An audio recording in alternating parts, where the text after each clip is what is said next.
I've been playing this game ever since I can remember. Skeletron was basically the final boss in the game, and there wasn't anything else to do afterwards except build. But now, I think I've improved a lot, and I'm ready to show off my improvement. I spent 100 days in Master Mode, and here's what happened. Quick thing before we begin, I would appreciate it if you can make sure you're subscribed. I really hate asking for it, but honestly, it helps out the channel and it allows me to keep making this kind of content. Anyways, enjoy the video. First things first, I made a new character in a new world. Here's the seed, by the way. Right away, I rushed to get as much wood as I could, making sure to stay near the guide while I chopped. In hard mode, everything is much stronger, including slimes, and using the guide, I could get slimes while also chopping trees. I also made a small little shack, in case I got overwhelmed at night, also for the guide to stay, but it's mostly for me. While I was here, I made another room, for the merchant to move in. It's not the best, but it's hard mode and I have very little time to waste. After collecting a bit more slime with the help of the guide, I head to the caves. Apparently our cave was connected to a living tree, so day 1 and I already had a minion. After destroying one boulder, I stepped on a trap and another boulder killed me. And if I was happy days, I'd have something to say about this. Inside a chest, I got a band of regeneration. Good to have one of these really early, since nothing much helps with regen at this early stage. I spent the rest of the day in caves, mining and collecting ores. I wanted to upgrade my armor as soon as possible. I don't have a pocket watch to tell time, but let me remind you all. A new day starts at 4:30 AM. It's when night events end and also when night bosses leave. So I'll try my best to keep track of these first few days while I'm in a cave. Using a danger potion, I realized I could dig further down to continue exploring. While doing so, I found a spider nest. Maybe I can try and steal a hook that spawns in the spider chest. It's gonna be risky though, even slimes are so much stronger and deal so much damage. While I let my minion do all the work, I upgraded my chestplate and my bow, since I didn't have enough to make another piece of armor. Killing spiders was taking too long, so I just left. Back at the base, I bought a piggy bank and a sickle. I don't usually use the sickle, but my tungsten sword was damaged, meaning it did 12% less damage. And the sickle has auto swing, so I kind of like that I don't have to spam hit. Since I had gotten bombs, I wanted to find the corruption to get a stronger weapon. And actually ended up finding 2 living trees that both had chests inside of them. Also a very pretty area. I kinda want to build something here. Maybe a main base or something? After walking quite a distance, well, I was very slow, so maybe it's not that far. After walking for a bit, I found the dungeon, and I have to say, it was very empty. If the dungeon is here, that means the jungle is on the left side of the world. They usually spawn in opposite sides of each other. I also found a massive living tree, and got a lot more bombs. And wands. I also rescued the angler, I guess. At night, I walked to the desert to collect water leaps, and also made it to the jungle. I also got an anglet. I had quite a bit of extra defense from accessories. And finally, on day 3, after exploring a lot of the jungle, I finally died to a bat. Since there was a thunderstorm, I decided it would be smarter to go mining for now. I managed to force my way into the spider nest by pure brute force, but there wasn't anything in there. I did get enough topaz to make a hook. After mining for a bit, I got to exploring once more. I made it to the corruption and got an ancient shadow scale mail chestplate, and then I died, so I had to walk all the way back. Making my way back was not easy. In fact, it took all the way until day 4. In the meanwhile, I made a small house for plants. On day 4, I managed to pass through the corruption, using the hammer and the hook, forcing my way through blocks, since I can't mine the corruption just yet. From the orbs, I got a musket, a ball of hurt, and a band of mana regeneration. And since it's only a matter of time before the Eye of Cthulhu attacks me, I made an arena. I also got a pet squirrel while I was clearing the trees. While exploring the caves, I found a chest with a cloud in a bottle, which allows me to double jump. And 2 gravitation potions, so that means it was time to find Sky Islands. In the first Sky Island, I got a red balloon. It makes me jump higher. And that's about all I got. Harpies kept getting in the way and the world was small, so there weren't many Sky Islands to be found. After making an arena in the dungeon, I head to another cave and got shot by 2 poison arrows. That was really close. In this new cave, I got 3 heart crystals, and it actually connected to the snow biome, so I had to deal with the slowdown effect. At night, I got to hunting demon eyes to summon the Eye of Cthulhu. I wasn't getting many spawns, so I decided to try and find a summon in the caves instead. I found so many heart crystals in there. And I also finally managed to make a watch. I spent all of day 6 working on the elevator. While mining, I found an area with many chests, but it was also full of enemies. Inside the chest, I found an Eye of Cthulhu summon, as well as the Hermes boots, so now I can run. I fought the Eye of Cthulhu. He's not too different from expert mode, aside from the extra health, but something tells me some people watching this video probably haven't watched the other ones, so let me just explain the basics. The Eye of Cthulhu is one of the first bosses you fight in a new world. It also spawns automatically when you reach certain requirements. For example, having 200 health or more, having at least 10 defense, and at least having 4 NPCs. Or you can summon him with a suspicious looking eye, which are fairly common to find. It has 2 phases. In its first phase, he just kind of flies around while spawning demon eyes, called Servants of Cthulhu. Killing these guys can be useful since they drop health, and then it charges at you, and it continues the cycle until phase 2, at which point he deals more contact damage and will be way more aggressive when charging at you. It was close, but I died. This isn't much of a problem, but I wanted to try and rush things a bit so I can actually beat the game in 100 days. I didn't do much on day 7, just some basic farming. I arrived in hell, mined for some sand, and made a kind of birdhouse situation by the living trees. On day 8, while building houses, a goblin army arrived. The goblin army isn't a boss, but an event. There are many events in the Terraria, but this one is the starter event, let's call it that. In this event, you are attacked by many goblins, and they only leave once you defeat enough to fill the bar at the bottom right. Once that bar is full, they will leave and leave behind the goblin tinkerer. After bravely dealing with them and not dying a single time, I tried picking up the loot, and forgot I didn't have the Terra Spark boots in this world, so I couldn't walk on lava, which means... And then I got back to building. After building the forest in the last 100 days, I wanted to build something natural again. I spent the rest of the day exploring hell. I had an idea of how to defeat some bosses in a really fun way, but I was gonna need some gold for that. On day 9, while exploring hell, I arrived in the jungle. I also found the temple, right here. I also somehow had meteor bars. I probably found it in a chest, but I'm not entirely sure. I used them to make a helmet. I also got the Eye of Cthulhu summon. And finally, after selling some items, I got the weapon I needed, the mini shark. I spent some time building till nighttime, where I was going to summon the eye, but because I had already met the requirements I talked about, it decided to come to me. And finally, the Eye of Cthulhu was defeated. I got the shield, the mask, and a statue, and an Eye of Cthulhu pet. Oh yeah, and the trophy. Because we're playing in master mode, every single boss we defeat will drop a trophy. I did some building for the rest of the day, and on day 10 I was still building. I had defeated the goblin army and the Eye of Cthulhu. What was next? Well, the big mean purple worm. But we're going to need some upgrades, and a certain mount from another boss, and an old friend of ours. For the upgrades, I head to the jungle. I didn't feel too confident being here. For some reason, in this world, I would find so many chests right next to one another. Then I proceeded to get to farming wasps and man-eaters, for their stingers and the vines, moonglows and heart crystals as well. And since we already defeated the goblin army, we can rescue the goblin tinkerer, who spawns randomly somewhere in a cave. On day 11, I did some very basic organizing. Well, not really organizing, more like putting all my stuff in one spot. I also upgraded my boots to jungle boots. My armor is a bit all over the place, so I don't have any set bonuses right now. But I was going to replace my armor pretty soon, so just trust me in this. As I was making my way to the corruption, slime began raining.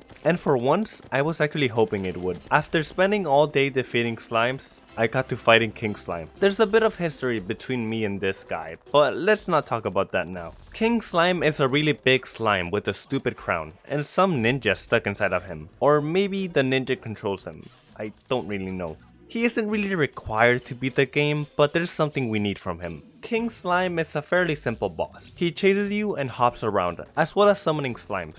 The less health he has, the faster he gets, and the more slimes he summons. And eventually he begins falling apart and making slimes spawn everywhere. It can get pretty chaotic, but using the mini shark and the lava I had placed below the arena, he was defeated. Once he was dealt with, I got to stomping slimes with the mount I needed. I also got his trophy.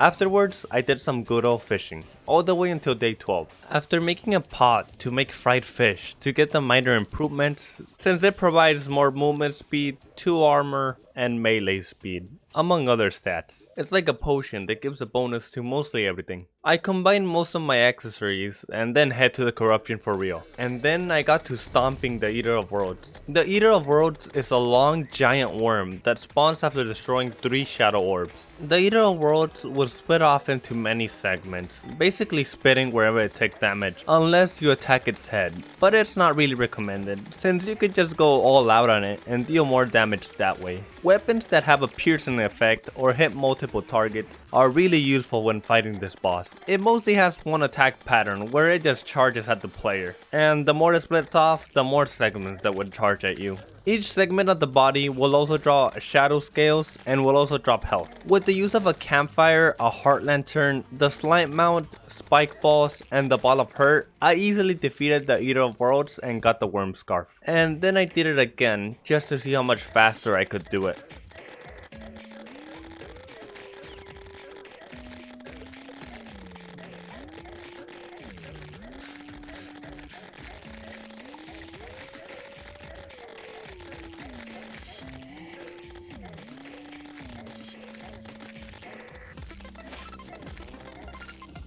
At my home, I upgraded my helmet and my boots. My chestplate was already an ancient shadow chestplate, which already works to grant me the set bonus. I upgraded my pickaxe and my hammer. And since I had so many ores left, I also upgraded my bow. I put the money I got from the Eater of Worlds into good use. I bought a cat license. Later, I equipped the lava charm I had found and head to hell. With the nightmare pickaxe, I can finally mine hellstone. Also, a meteor landed, but I was mostly focused on hellstone now. The best ore until hard mode. The lava charm wasn't really cutting it, so I made an obsidian skin potion and then returned to mining. And after mining for obsidian and hellstone for half of day 13, I head back home to upgrade everything once more. My pile of mess was just building up, but I didn't really want to focus on building just yet. On day 14, I head back to the skies, because I really wanted to get wings. First island I found had them, so mission accomplished.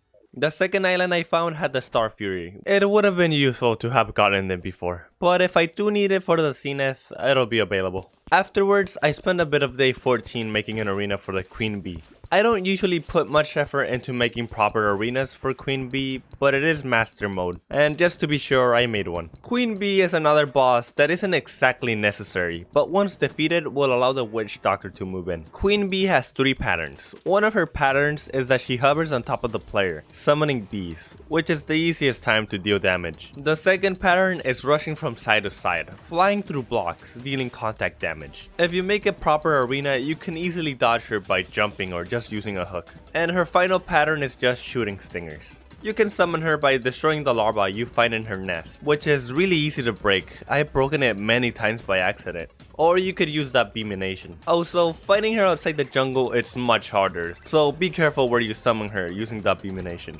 Once I defeated Queen Bee and got the hive pack and the honeycomb, I decided to fight her again, using bees. I want to fight fire with fire, but it wasn't very effective. I should have fought fire with like water, I guess. After defeating Queen Bee for the second time, I got the bee's knees. I spent the rest of the day exploring the jungle. After my jungle exploration was paused, I returned to leave my trash, and then went to find where the meteor landed. The meteor had landed a bit past the dungeon. Even though I was past needing meteorite, I still needed it for one thing. Well, while mining, I forgot how much I actually needed, and ended up mining a bit too much. Almost all of it, but it's fine. And then I spent all night collecting fallen stars to make the star cannon. The star cannon is incredibly strong for being pre-hard mode. The trick to it is that it uses falling stars as ammo, and the 5 stars I had just weren't enough to deal with Skeletron. I spent some of day 16 increasing the size of the garden. I might have to change the design eventually, but it works for now. I also did some land flattening.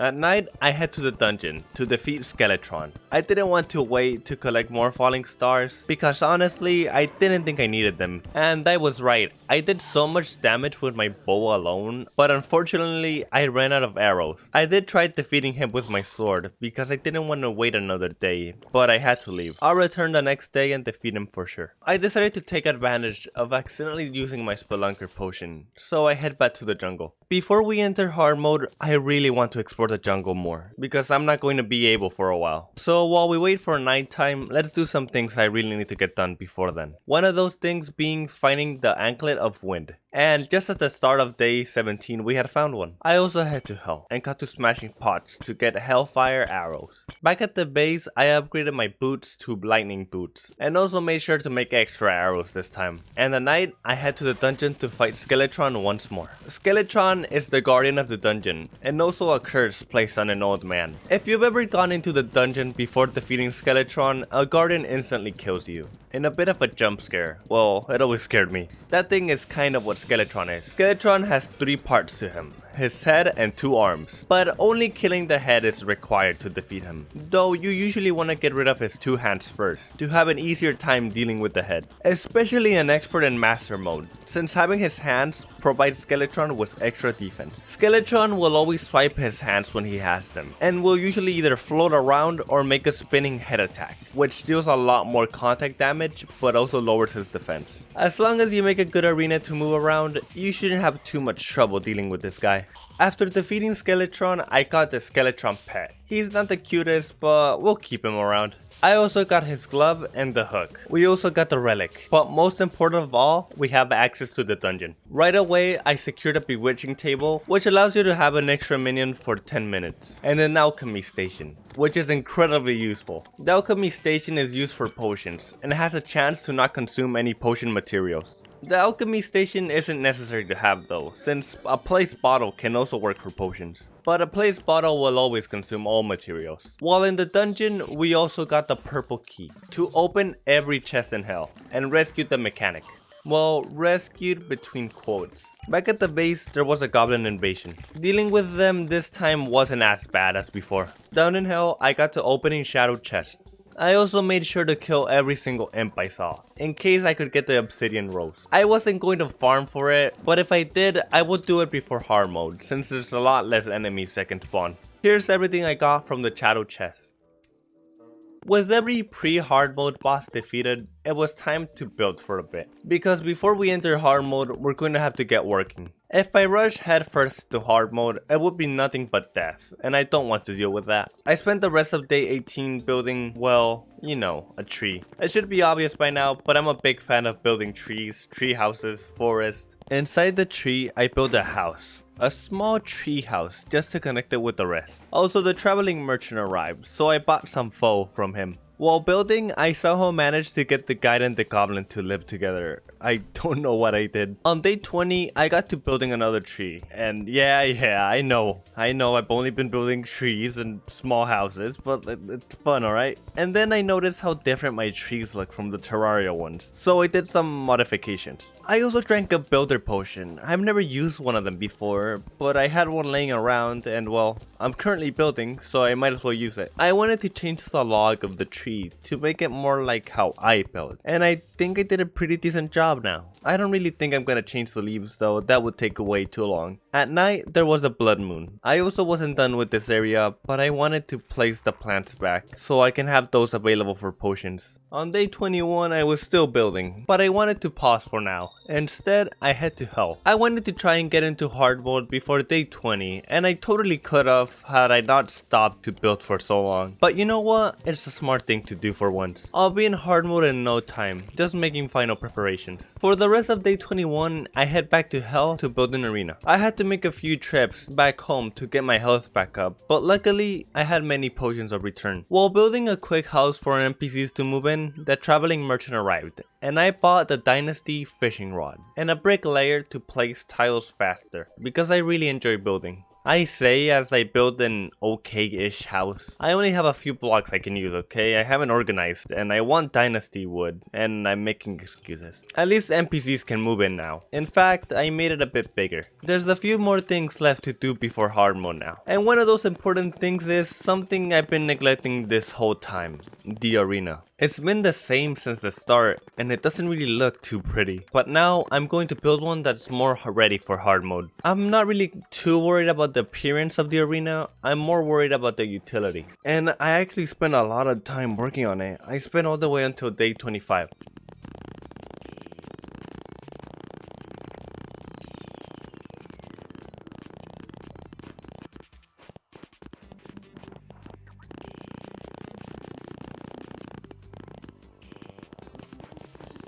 By the start of day 25, I had the arena done. It still needed the honey, campfires, and heart lanterns, but it's mostly done. The last thing on the list before hard mode is to head to the jungle to make a house there. It's a simple house for the witch doctor. I don't want to have to do this during hard mode.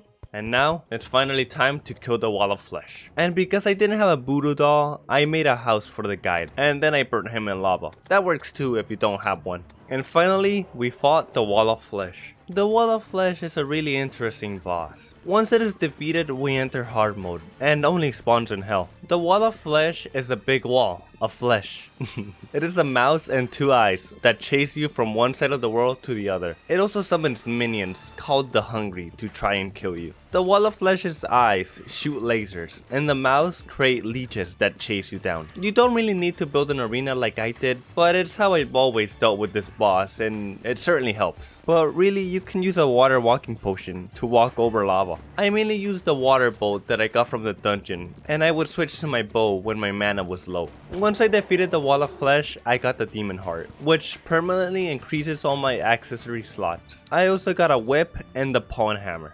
Hammer that allows me to break demon altars, which spawns hard mode ores into the world, as well as the wall of flesh relic. And now, with the wall of flesh defeated, we're officially in hard mode. Right away, I got to smashing altars with the pawn hammer. Personally, I only break 3. You can break more to get even more ores to spawn, but each time you break one, a block randomly in the world turns into corruption. So if you break too many, you might end up with a completely corrupted world. When I finally returned home, I discovered a town had been completely corrupted, and I can't really have that. It's not a safe area to live anymore. But I couldn't clean it with just using purification powder, so I was forced to build new homes for the NPCs. This time, I'm just gonna crowd as many as I can. I spent all of day 27 building really simple and messy houses. I was frustrated because the houses I had just built weren't usable anymore, so I made really ugly new ones. These are temporary, so I didn't really want to put too much effort into them. I am 100% getting rid of them in the future. But with that dealt with, I can finally get to mining. Our cave had become completely corrupted, but at least we can try and get souls of night from enemies. It's unfortunate that everything that could have gone wrong has gone wrong in this. Alright, hard mode ores. There's only 3 new ones to begin with. You need palladium to mine mithril, and mithril to mine adamantite. After collecting enough palladium, I made a palladium pickaxe and returned to mining. With the use of my imp minions and the whip I got from the wall of flesh, I got to killing black recluse spiders for the souls and the fangs they drop. The explosion caused by the whip actually did a lot of damage, and combined with my minions, I could actually protect myself really well without having to make new armor or better weapons. While still farming for spiders, I rescued the hairstylist. I also got the poison staff, and before the end of the day, I rescued the wizard. On day 30, I made a mithril ambo and spider armor, which allows me to have more minions, and also a new staff. And then I got back to mining. I made sure to mine marble. I had an idea for a main base, but I wasn't too sure of what to build it out of just yet. I returned to the base to upgrade my pickaxe and fought a mimic. I didn't expect to, but I actually defeated it pretty quick, though I only got a hook. And now it's time to mine a lot of adamantite. I don't need an adamantite pickaxe, but I will need the armor. Once I defeat the mechanical bosses, I'll be able to replace everything with hollow armor and hollow pickaxe. But for now, this is the best we can get. While exploring the hollowed underground desert, I got a bout statue. I'll be sure to place it in the arena, since it increases defense by 5 when you're around it. Look at how much I could see after drinking a few potions. Back at the base, I fought another mimic to maybe try and get a better weapon, but no, I got another hook. And then I felt vibrations, meaning that mechanical worm was going to arrive. But I am not ready, so I just stayed mining and farming for souls of night while I was at it. I was also getting a lot of accessories for the Ankh shield, which I didn't expect to get. Finding the last bit of adamantite I needed was a bit of a challenge, so I had to stay mining until day 32. On day 32, I made a chestplate and another key, fought another mimic, and got a putrid scent. Gross. While mining, I got to collecting desert fossils and crystal shards in case I ever need them. And I also finally got a magic mirror. It only took 30 days and a lot of recall potions, but I finally got one. And after a mimic randomly attacked me, I finally got another hook.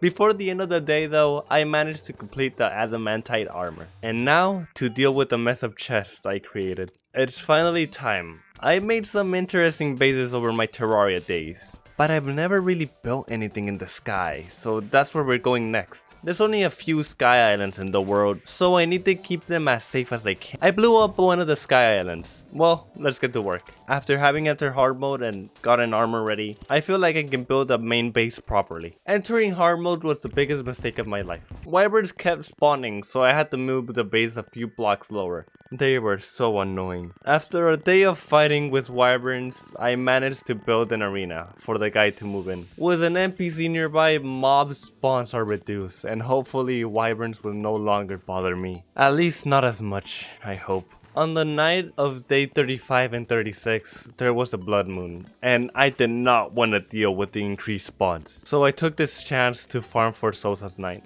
And after making a design I was somewhat happy with, I finally got to organizing. This is gonna be the area where I place my chests for now, but there's still so much more I want to build to add to the base. Also, I'm gonna remove that area on top with the Goblin Tinker. It just helps reduce the wyvern spawns. And finally, by the morning of day 39, I was done organizing. I'm not even close to being done with the build, but let's start fighting mechanical bosses. The easiest one to deal with is the mechanical worm, and for that, I'm going to need the storm bow, an incredibly powerful bow that causes arrows to rain from the sky. It's dropped by hollow mimics, and for that we're gonna need souls of light. After farming for the souls all day, I managed to get the bow from the second hollow mimic I defeated. Now we just need the ammo. After getting some more souls of night to make the mechanical worm, which I can use to summon the destroyer, I got to unicorn and pixie hunting. We're gonna need as many unicorn horns and pixie dust as we can get to make holy arrows. Those arrows cause stars to rain from the sky, dealing a lot more damage to the mechanical worm. While farming, I also got a hollowed key. I'll have to remember to go get the hollow chest in the dungeon after I defeat Plantera. On day 41, I was still farming. I wasn't having much luck in my unicorn spawns, so I got to expanding the hollow biome. And then so many unicorns came out of nowhere. Where were these guys? On day 42, there was a party, so I got some free cake, which temporarily increases movement speed by 20%. While farming unicorns using a battle potion and a water candle that increase enemy spawns by a lot, I got the enchanted apple. So now I have my own unicorn. And since I was also getting a lot of fairy dust, I made some fairy wings. At night, after building a quote-unquote arena with a dryad for her buff, I got to fighting the mechanical worm. The destroyer, or the mechanical worm, is an incredibly long worm with many segments, much like the Eater of Worlds, except the destroyer doesn't split off. The segments contain laser shooting probes. They can be quite annoying to deal with, so be sure to take them out. They drop health 50% of the time, so they're not that bad. The destroyer mostly just leaps and tries to kill you, but if you make an arena high enough in the sky, like I did, you should be completely fine. I defeated the destroyer once, and tried to defeat it again, but it had way too much health, so I ran out of time. For being a battle where I mostly stand inside a small room, it was surprisingly nerve-wracking at times. The other mechanical bosses aren't going to be that easy, so we're going to have to do some more farming, and I have the perfect idea. But before that, I want to get some work around the base. And since the steampunker moved in, I can finally clean the corruption and get rid of those ugly houses I built by the arena. I spent the rest of day 43 getting some things prepared, and now to work. We're going to kill 2 birds with 1 stone and make an arena in the underground hollow biome, but we're also going to be fishing while we farm. The reason being, we need the armored cave fish that can only be found in underground caves for endurance potions. But we also need the prismite fish, which can only be found in the hollow biome at any depth. This way, while farming in the underground hollow, we have a chance to find mimics, get souls of light, and we get the fish we need for potions. I also needed to collect marble for the base. I spent all of day 45 organizing, fishing, mining, killing mobs, collecting chests, as well as extractinating. On day 46, I returned home to organize everything, and then pirates invaded. I managed to get the discount card to lower price shops, and also got a relic from the flying ship, which I didn't know you could get. I guess they count as bosses. I spent the rest of day 46 working on the base. It's time to focus on this. I built for days 46, 47, and 48. On day 49, there was a solar eclipse, so I did a bit of farming, but right away I returned to building. This new base was a bit like the treehouse, in that I had no idea what I was doing. I was just kinda seeing what stuck. But eventually, after going layer after layer, it was starting to come along together pretty well. And you know what's funny? In the first 100 days, I had a marble arena and the treehouse, and now I have a wood arena and the marble house. And yes, I know how NPC happiness works. I'm not too concerned about pylons in a small world, because honestly I prefer teleporters since you can place them wherever. On day 52 there was a blood moon, so let's take a break from all that building and head to the underground. Using the graveyard biome you can create by placing down graves, you can actually buy crimson seeds from the dryad, meaning you can have both corruptions in one world, and we're gonna need crimson for one item in particular. We also need regular mimics. I have not been able to find any, but I started seeing a few of them show up. We also began collecting ichor. Now I can make flask of ichor to lower enemy defense.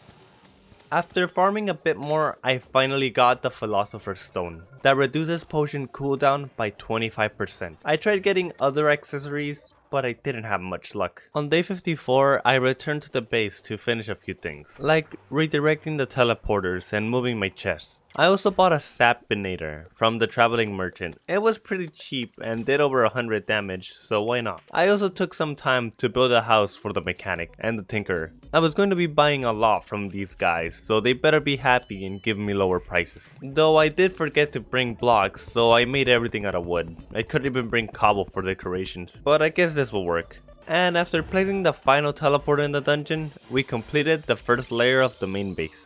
I spent all of day 55 organizing the chests in the new main area, and cleaning my piggy bank and my safe. On day 56, I made my way to the dungeon to collect bones and got the Nazer. And after making the void bag, I got to killing mimics for their health potions. Afterwards, I blew up that really ugly house I built for the NPCs inside the hill. I should have done this before, but better late than never. I also placed background in the arena and got to flattening land, below the base and next to the arena. On day 57, I got to placing back the land and burying my NPCs in the process.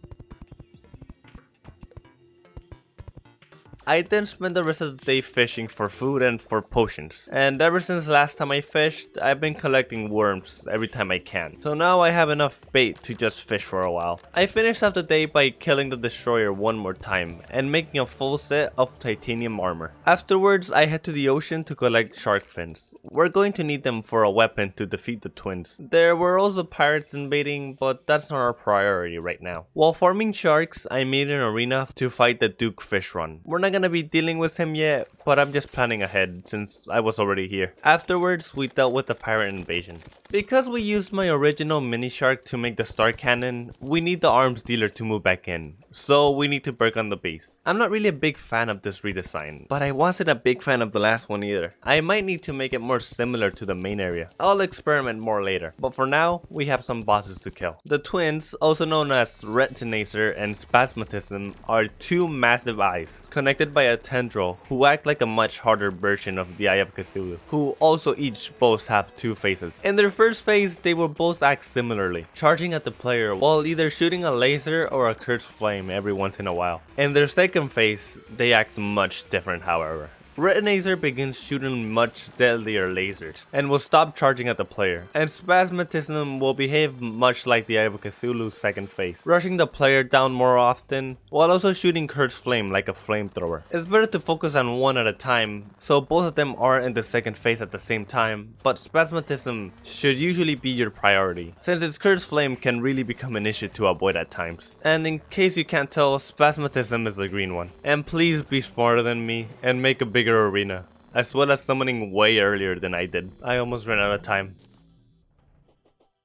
On day 60, I worked on the base once more. I wasn't a big fan of the changes I made, so I redesigned it again. This time I did something very similar to the main area, and I thought it looked more pleasing. Could still be better, but it works. Look, I made a happy face, except it looks like it's crying.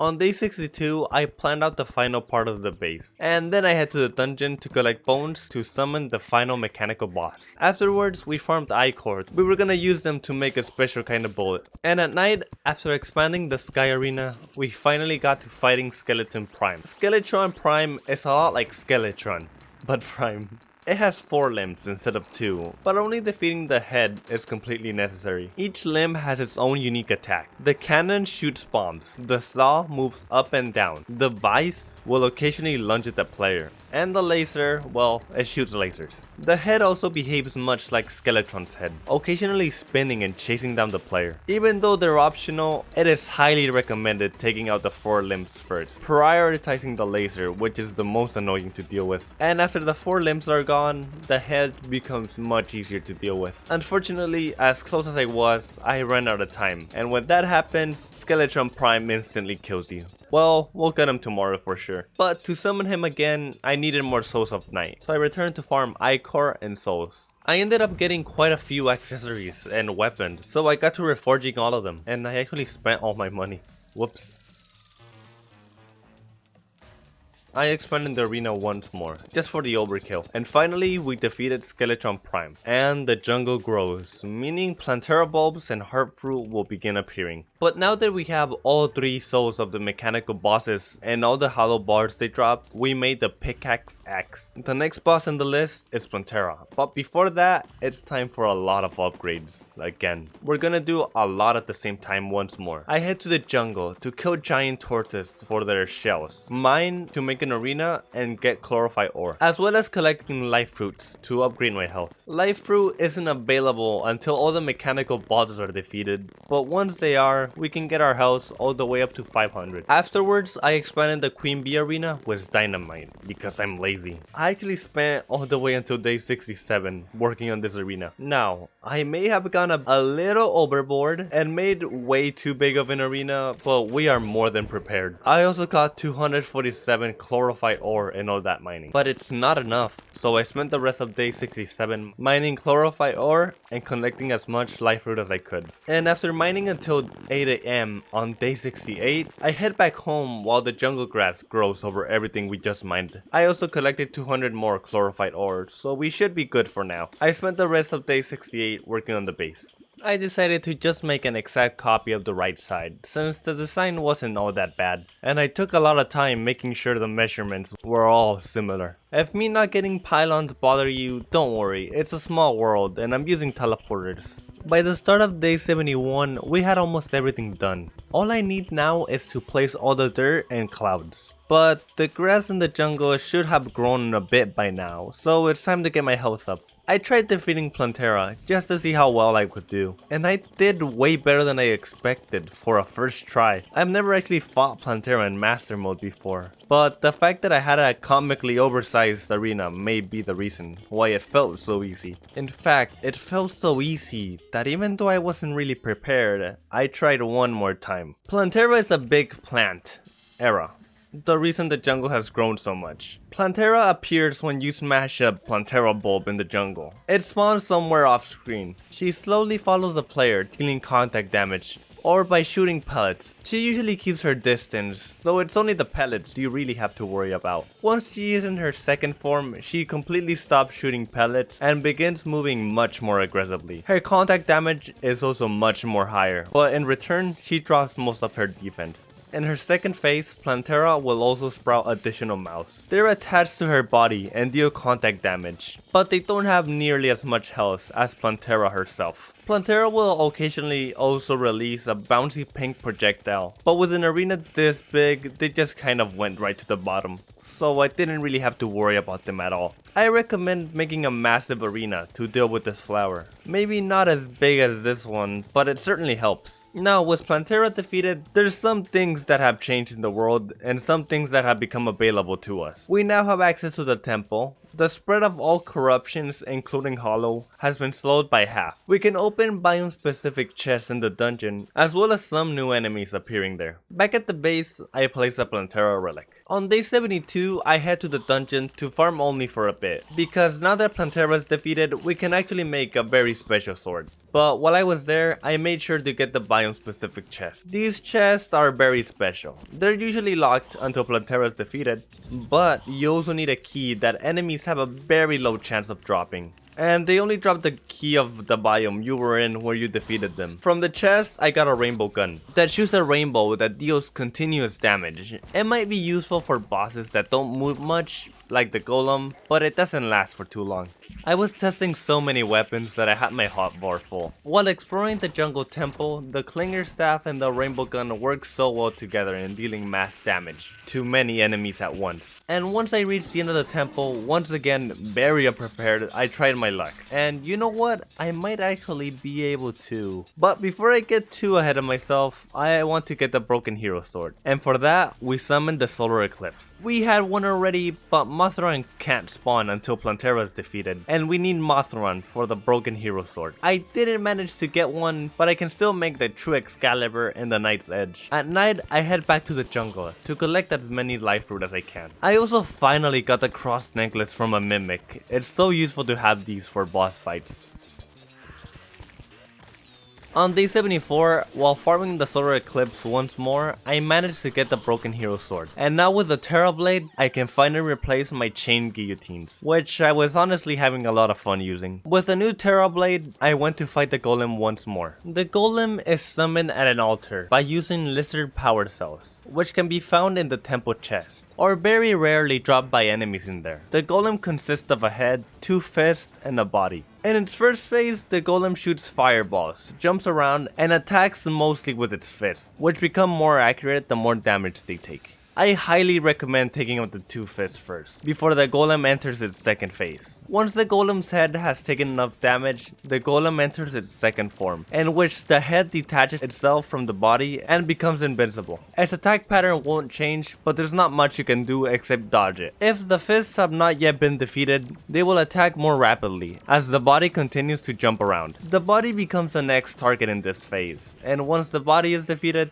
the head will also fall, ending the fight. After defeating the golem, I got the golem relic and a throwing hatchet. And since the golem is defeated, the lunatic cultist should appear in the dungeon. But we aren't ready to deal with that just yet. I continued farming the golem until I got the pixel and the sunstone. I only had to kill the golem 4 times, and it took me until day 75. While leaving, I took the altar with me, which you can do once you have the pixel. With the golem defeated, there's still quite a lot we need to do. I returned to the jungle to collect chlorophyte, and finally finish upgrading my health to 500. Afterwards, we head above ground to make an area to farm for turtle shells. I also killed Plantera just to see what I would get, and got an upgrade to my minions. And then I got back to turtle shell hunting. I managed to get 2 shells, but I didn't get the chance to get the final one, because on day 76, there was a solar eclipse. While the solar eclipse was happening, I got to fishing. I ran out of life force and endurance potions, so it's time to collect more prismite and armored cavefish, since we're going to need them now more than before. I spent most of the day fishing. Hopefully that will be enough fishing till the end of the 100 days. And now for the other reason we're in the caves, truffle worms. Truffle worms are small worms that spawn in the mushroom biome. They're used to some in Duke Fish Run, but they're very hard to catch since they jump away,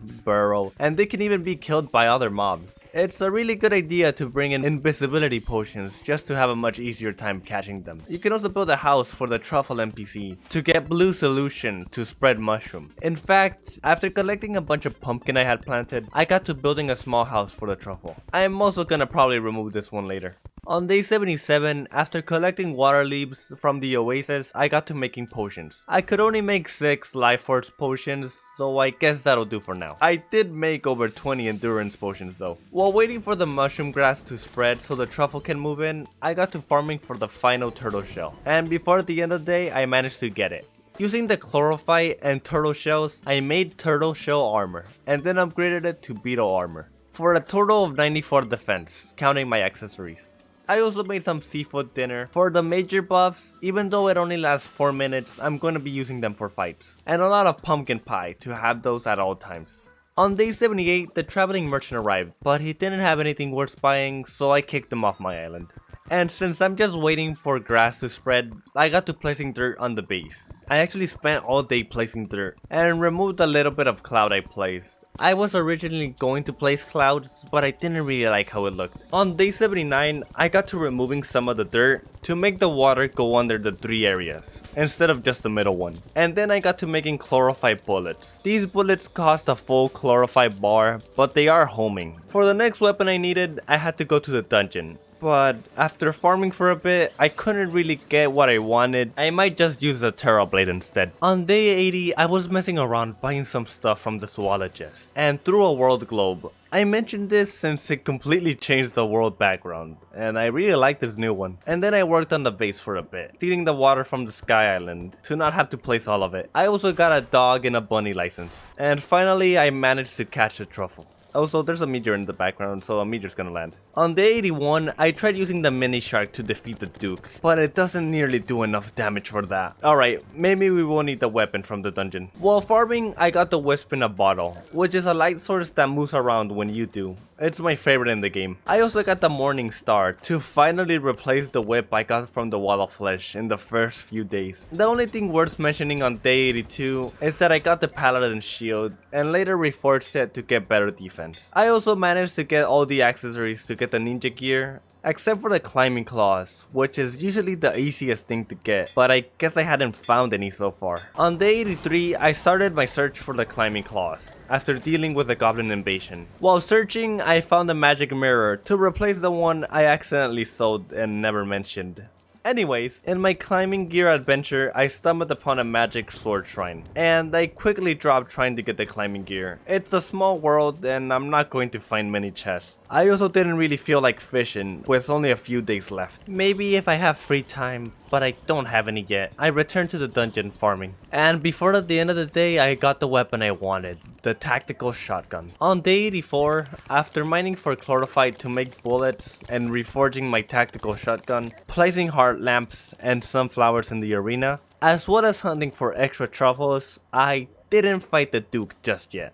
Instead, a Martian probe showed up, which summons the Martian invasion, and I might as well see if I can try to get the UFO mount, or even the Influx Weaver. I'll be in a much better place if I can. The Martian invasion is much like the Goblin or Pirate invasion, but much more harder, and with UFOs as bosses. They act like bosses, with their own phases and very special attack patterns. Martian saucers have 3 attack phases, and it just cycles through all of them. The saucer will lock onto a player and shoot laser repeatedly. It doesn't follow you if you just move out of the way. Its second attack is shooting many small homing missiles. When it's in its second phase, it begins shooting down a death laser from side to side. It deals a lot of damage, and if you have a way to avoid knockback, you'll be in a much better position, since other Martians can really screw you over in this fight. I spent all of day 85 dealing with the Martian invasion, and eventually just sitting around to try and kill Martian saucers, and tricking everything else to fall off the platform, to not progress the invasion. And after all that chaos, I managed to get the Influx Weaver.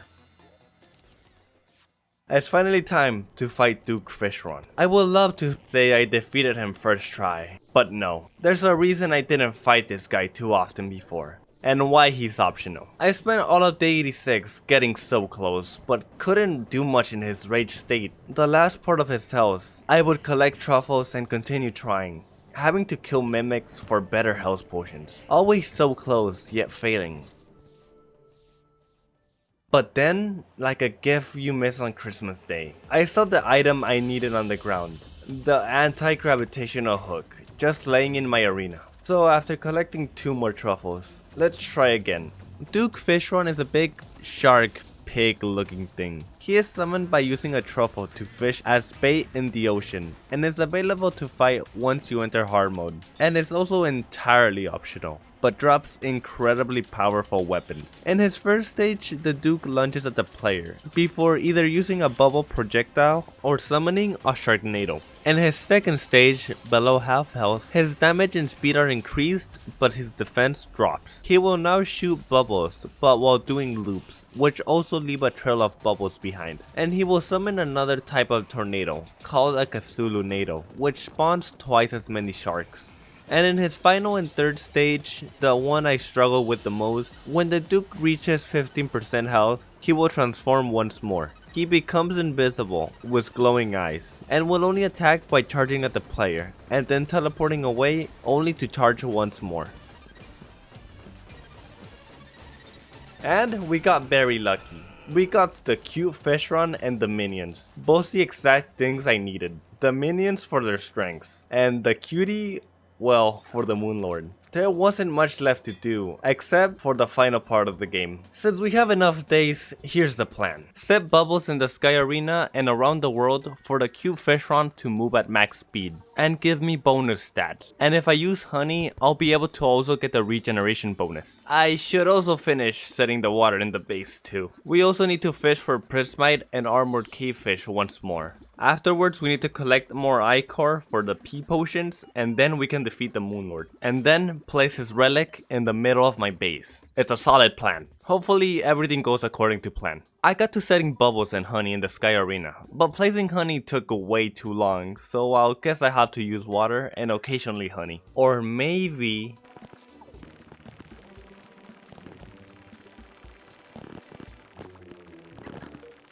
maybe making a lot of buckets for placing honey will also do the trick. That way I can just place them and not have to wait for them. I placed a bit in the sky arena and then in the dungeon. I didn't have a lot of bubbles because the party girl had died a few days ago and I couldn't buy more from her until she moved back in. But she only has a 1 in 40 chance to spawn each day, and I don't know if I'll be able to depend on her. She's that one that sells the bubbles, which allows me to play liquids and move through it. Well, since it's a matter of whether an NPC moves in or not, let's hope for the best but prepare for the worst. We're only gonna use as few bubbles as we can per area. I got to removing some honey I placed in the dungeon and reduce the size of the honey bubbles in the sky arena. On day 90, I managed to place a whole lot more honey bubbles in the sky arena, and a few around the world for when the pillars showed up. I'll be able to place more if the party girl moves in, but I'm not going to wait that much. I still need to fish, so I can only wait 1 or 2 more days. This sky arena worked for expert mode Moonlord, but I'm not sure how effective it'll be in master mode.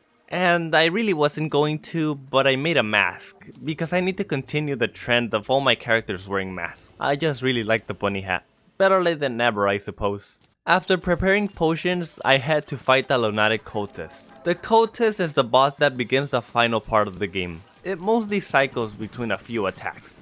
Exploding fireballs, an ice attack that shoots in different directions, lightning bolts, and when below half health, it shoots out more projectiles.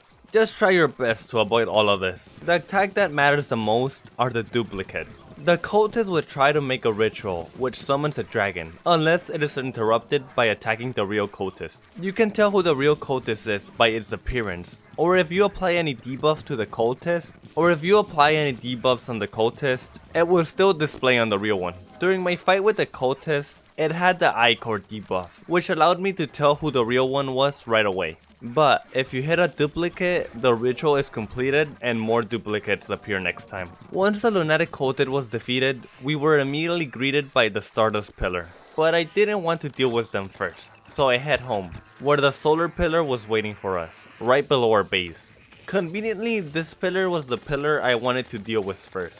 The Solar Pillar has melee enemies, and a Crawltipede that tries to keep you to the ground, dealing with them. You can defeat the Crawltipede if you really want to by attacking the glowing button that it has on its tail, but I decided not to. After dealing with the Solar Pillar for most of day 91, we can finally be in our base in peace. The next pillar we dealt with was the Nebular Pillar, because it was right by where I craft potions, and I was running out of them. Fortunately, the Nebula Pillar didn't take as long to deal with as the Solar Pillar. The third pillar we dealt with was the Stardust Pillar, which has enemies that multiply and shoot lasers. And on day 92, we dealt with the final pillar, the Vortex Pillar. By far the easiest, since we had the Solar Eruption and the Stardust Dragon. And now, the Moonlord. I died. This was my first time fighting the Master Mode Moonlord, so I didn't expect to get very far. But the good thing is, I knew exactly what I did wrong. My main problem was staying in the arena. Had I used everything I had available, I would have done much better. So I will do better my next few tries. Except I don't have enough fragments to make a Moonlord summon. But I'm not gonna make you guys watch me defeat the pillars again. After defeating all the pillars once more, I fought the Moonlord and failed again. It was even worse than last time, but not to worry, I have enough fragments to make 3 more summons. Let's see how we do. The next fight went horrible. I got destroyed so fast, but the 4th attempt was a bit more interesting. The Moonlord is the final boss of Terraria, and the Lord of the Moon, I assume. The Moonlord has 2 hands and a head that need to be destroyed before it opens its core. Each hand and its head can open and close, meaning they become temporarily invulnerable. And the core only opens once the hands and head are defeated. When a hand or a head are defeated, however, an enemy known as the True Eye of Cthulhu will spawn, meaning there will be more to avoid as the fight goes on. However, the most dangerous attack that should be avoided at all costs is the laser that shoots eye from the Moonlord's head. Usually it's best to try and fly over it if you can, but I will say try focusing on one target at a time. I defeated the hands first, but it's way smarter to focus on the head to not have to deal with the death ray. And it stays closed for longer, meaning you won't have to avoid more attacks while you wait for it to reopen. And finally, in the morning of day 96, we finally defeated him. It was an incredibly close battle, but I managed to teleport to the nurse and get all my health back up.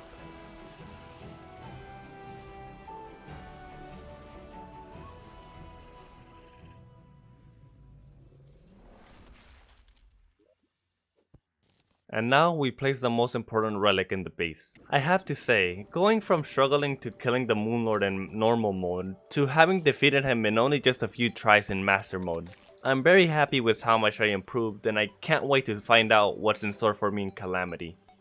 I planned something for the rest of the days left, but let's just say it didn't really go according to plan. It didn't really pay off well, so I'll just leave it at a high note, having defeated the Moonlord. Well, that's the end of 100 days. If you enjoyed the video, please consider subscribing.